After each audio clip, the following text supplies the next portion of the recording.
আসসালামু আলাইকুম। বাতনজিরি কুকিংয়ে আমি আজকে আপনাদের করে দেখাবো টর্টিলা র্যাপ বা চিকেন র্যাপ। এর জন্য আমি এখানে চিকেন নিয়ে নিয়েছি।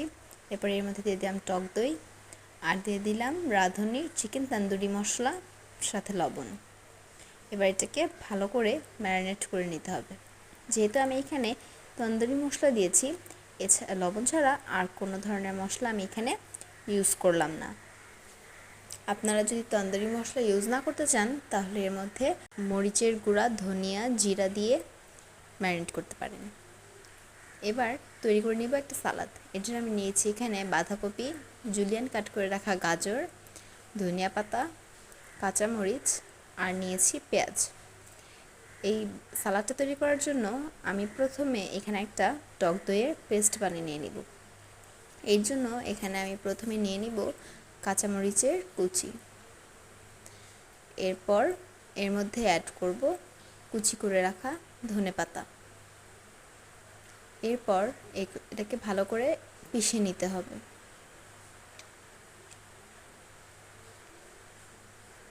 পিষে নেওয়া হয়ে গেলে এর মধ্যে অ্যাড করব 1/3 কাপের থেকে একটু কম টক দই। এবার ভালো করে মিশিয়ে নিতে হবে।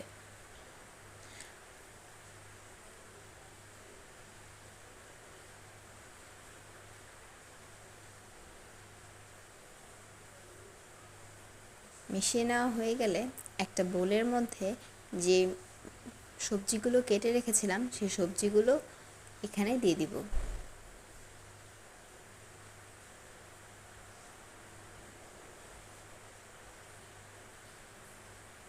এবার এর মধ্যে দিয়ে দিব লেবুর রস, চিনি, লবণ আর পেস্ট করে রাখা টক দই। আপনারা এখানে চাইলে মেয়োনেজও ইউজ করতে পারেন। এবার কাঁটা চামচের সাথে সবগুলো মিশিয়ে নিব একসাথে।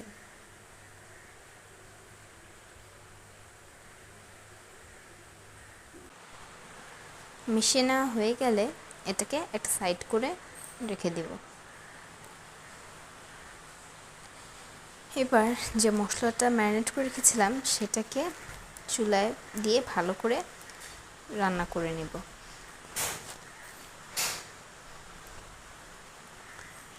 তো দেখতেই পাচ্ছেন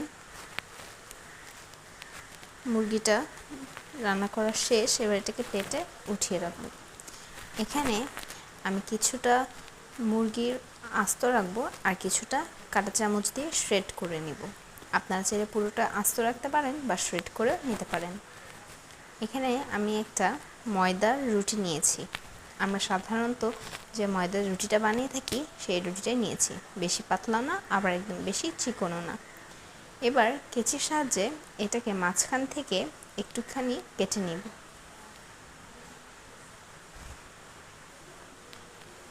এবার একটা সাইডে দিয়ে দিব টমেটো সস। টমেটো সসটা মাখিয়ে ভালো করে রুটির মধ্যে ছড়িয়ে দিব। যতটুকু পর্যন্ত কাটা হয়েছে ঠিক ততটুকু পর্যন্ত টমেটো সসটা লাগিয়ে নিব। এবার এখানে যে আমি শ্রেড করে রেখেছিলাম চিকেন, সেই চিকেনটা সসের উপরে দিয়ে দিব।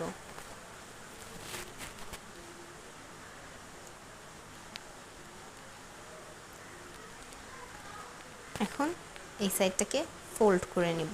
ঠিক এভাবেই ফোল্ড করে নিতে হবে আর একটু সামান্য চাপ দিতে হবে যেন লেগে যায়। এরপর দ্বিতীয় পাশে দিয়ে দিব সালাদ।